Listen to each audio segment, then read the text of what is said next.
Halo guys, kami dari kelompok 9. Di sini kami akan memperkenalkan anggota kelompok kami. Yang pertama yaitu saya, Yola Febrika Silva. Yang kedua saya Ucok Budiman. Dan kemudian saya Fadila Ramadhani. Saya Fitriani. Saya Ciri Permatasari. Saya Mbak Adi Masuti. Saya Muhammad David Maulana. Sekian, terima kasih. Saksikan video kami. Dadah.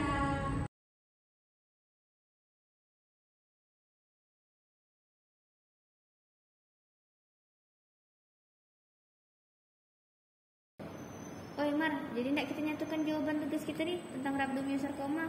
Kan besok kita presentasi tuh. Oh iya, lupa aku. Untung kau ingatkan. Udahlah, kita kerjakan sekarang ya lah. Tunggu, aku buka Word ya. Oke. Kau udah nyari pengertian aku? Udah, Mau kah? Boleh? Nah, ya. Nak nengok gak? Jadi rhabdomyosarcoma ini merupakan penyakit keganasan jaringan lunak yang memiliki persentase sekitar 5% dari keseluruhan keganasan, dan 20% itu dari bentuk keganasan di jaringan lunak yang sering terjadi pada anak-anak. Oke. Sama sih sama aku. Kemarin ada nyari kayak gitu pengertiannya. Cuman di aku tuh ada tambahan. Kalau misalnya rhabdomyosarcoma tuh ada berasal dari dua kata Yunani. Kamu mau nulis enggak? Mau nih? Nah, yang dari kata Yunani itu rhabdo itu artinya sudut batang, lalu mio itu artinya otot. Nah, jadi kalau kita gabung tuh sama gak kayak kalau tadi pengertiannya, rhabdo itu penyakit tumor jaringan ikat lunak yang penyakitnya sering terjadi pada anak-anak. Oke. Nah, abis itu kita lanjut ke gambaran kan? Ke gambaran. Aku minta gambaran kau kan? Oke, nah ya, kalau dari aku tuh, aku dapat gambaran berdasarkan histopatologinya. Jadi yang penting untuk menentukan prognosis pasien terdapat beberapa subtipe. Yang pertama itu ada embryonal rhabdomyosarcoma, yang kedua ada alveolar rhabdomyosarcoma, yang ketiga ada pleomorphic, dan yang terakhir itu ada bothroid and spindle cell. Oke. Sama sih sama kayak aku. Cuman kalau dari aku tuh aku dapatnya kan dari WHO nih yang aku cari. Nah, itu sama kayak kau tadi 4 kategori itu tuh. Cuman ada penjelasan tentang persennya. Kayak embryonal rhabdomyosarcoma tuh ada 60%, alveolar rhabdomyosarcoma tuh 20%, pleomorphic rhabdomyosarcoma tuh ada 10%, spindle sclerosing tuh ada 10%. Lalu rhabdomyosarcoma tuh juga dapat menyerang di semua bagian tubuh yang punya ototnya. Kayak misalnya di kepala sama leher tuh dia ada 45%, lalu di dada sama perut tuh ada 40%, di ekstremitas tuh ada 15%, sama 25-30% yang di kepala sama leher tuh dia sering berasal dari orbita. Oh gitu. Kita lanjut ya ke bagian tanda dan gejala. Boleh. Kalau dari aku yang dapat nih, penyakit ini bergantung pada lokasi tumbuhnya kanker. Jadi misalnya jika kankernya ada di bisa jadi daerah kepala atau leher dan tanda gejala lainnya. Berarti kayak tanda gejala kalau misalnya di kepala leher tuh dia sakit kepala atau menonjol bengkak kaki kan? Ada gak nih mimisan, pendarahan tenggorokan atau telinga. Lain halnya jika kanker nih tumbuh di saluran kemih atau saluran reproduksi. Aku dapat gak tuh kalau tanda gejala di saluran kemih sama produksi tuh dia kayak susah buang air kecil, urin berdarah, sembelit, pendarahan di vagina sama rektum. Di catatan aku pun kayak gitu gak. Nah, untuk penyebab rhabdomyosarcomanya nih sebenarnya belum diketahui dengan pasti hingga saat ini. Namun ahli kesehatan tuh percaya kalau penyakit ini nih terbentuk akibat adanya mutasi atau perubahan pada sel. Sel yang disebut rhabdomyoblast ini seharusnya tuh membelah dan berkembang dan mati jika mengalami kerusakan untuk kemudian diganti dengan yang baru. Akibat dari mutasi sel ini membuat prosesnya itu jadi kacau. Jadi sel yang rusak itu terus membelah tanpa kendali, terus terakumulasi dan menyebabkan munculnya tumor.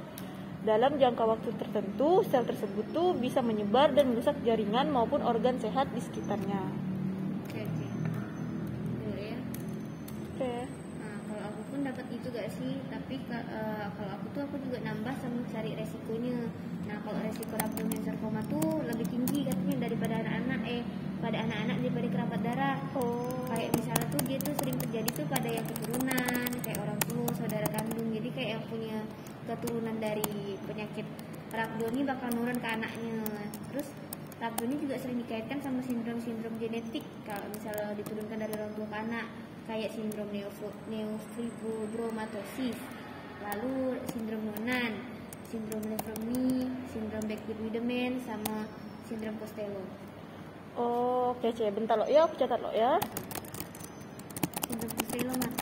Oke, Costello. Nah, akunnya ditambah nih C tentang pengobatannya tuh.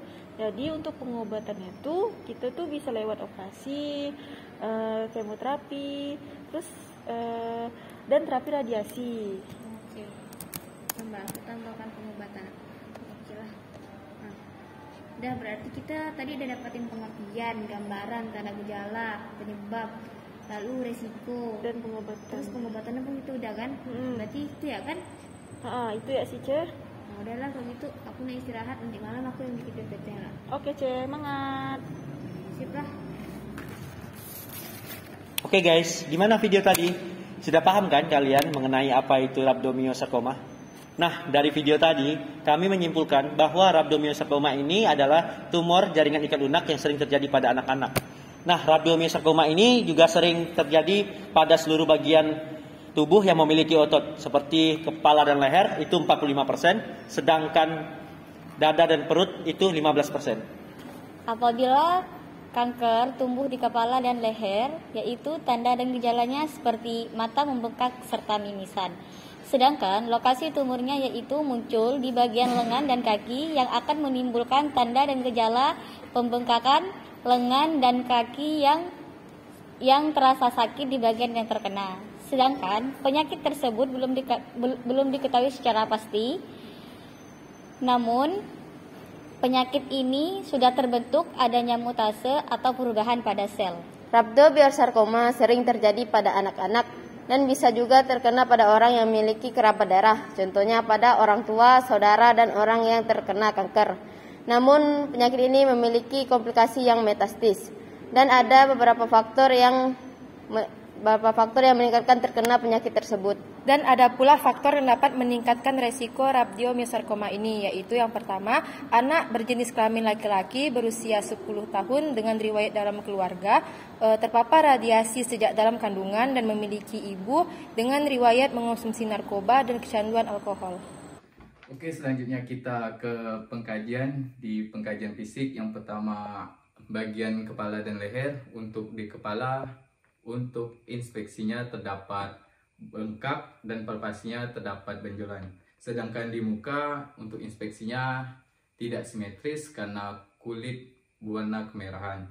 Dan untuk palpasinya ada nedul dan nyeri muka. Dan selanjutnya di bagian mata tidak simetris dan bulu mata nampak rontok. Sedangkan untuk di palpasinya adanya nyeri tekan pada mata. Dan untuk hidung, untuk inspeksinya tidak simetris dan hidung tersumbat.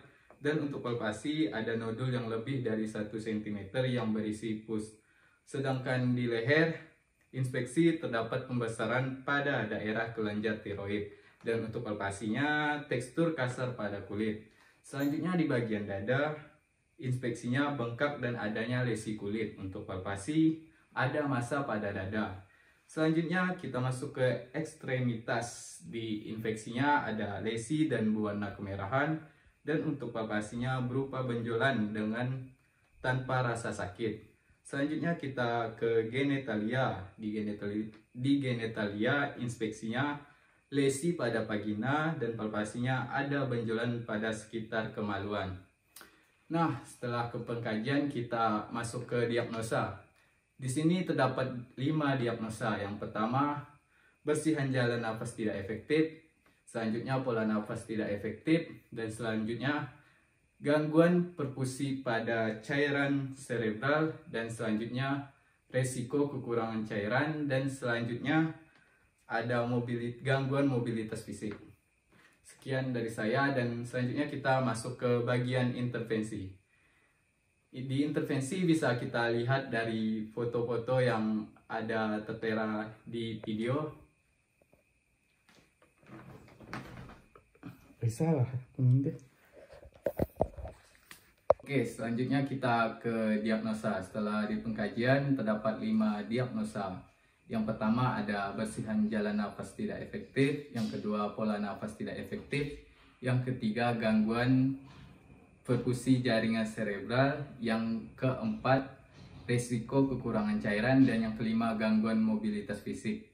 Dan setelah itu kita akan menampilkan intervensi dari hasil diagnosa tersebut.